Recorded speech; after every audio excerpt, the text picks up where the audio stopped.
Hi, we're Jason and Michelle. We run an Airbnb, go to sporting events, and attend concerts. This is our channel, Sunshine Spectators. So this week we want to talk about what business people would call capital improvements. We've already made a few improvements. I mean, we've done a little bit of maintenance type of stuff. I fixed a shower door, painted the bathroom wall here because the previous owner, we had to put in a new toilet paper holder because the previous owner of this house, and I was always kind of repairing this along the way, and I finally got tired of it. It wasn't in a stud in the wall, so got a new toilet paper holder, put that in a stud in the wall, but then that leaves a hole, so we had to paint the bathroom. So we did that project. Some smaller other projects that I want to do. I want to do a surface cleaning of the driveway. I mean, it doesn't really absolutely need it, but I think curb appeal would be nice.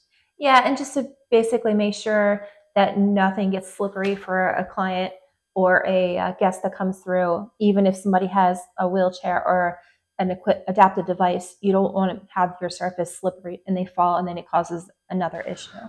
I just want it clean. I also did a minor pressure wash of the gutter system that we have, and some of the shutters on the outside.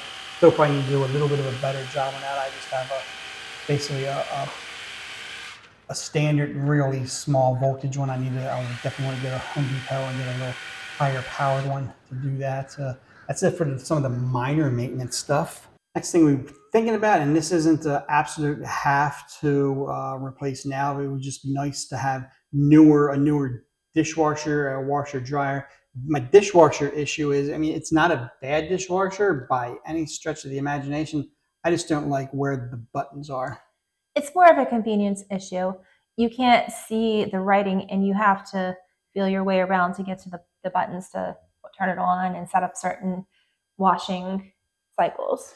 Yeah, it's like the buttons are on the top, so when you close the door, you're feeling around. It's not like a front-facing plate. I mean, that's a very minor thing. I mean, that's totally something I'm letting go. But the washer dryer, that's something we're definitely going to look into. But for now, it's just going to be kind of a keep using it until the quote unquote the wheels fall off of it. Right. It'll just basically keep us a stopgap until the next greatest thing comes through. Yeah, I mean the dryer's a little older, and our house cleaner says when she gets here, she'll start the dryer doing it a cycle so it warms up. Then you got to put it on more dry. So I mean the sign is there. We definitely should be getting a new one. Right now, that's just kind of a cost thing of a new washer and dryer, just kind of making that stretch a little bit. We did some of the minor maintenance stuff already, maybe trying to kick that can down the road a little bit. Another one that doesn't need replacing now is the interior garage, the interior garage door, the one that comes into the house. I would probably like a little nicer of a door on that, just because I think it's old and it's a constant repaint thing. But I mean, right now the paint job that we did do on it is holding up. And as far as the garage door opener, we have one. It works. Nothing wrong with it. It's an old school one, but I'm a tech guy and I like things on apps. It's definitely not app based. Mm-hmm. Convenience is where it's at for everything that you put into your house. Just be a nice little added feature. Yeah, and that way, if we did need a guest who needed a garage code, we could easily set that up. It's a little bit of a bear to come over and do it. It's not hard. It's just remembering the steps. And I mean, it's not an absolute replace now, but it's something maybe in the future.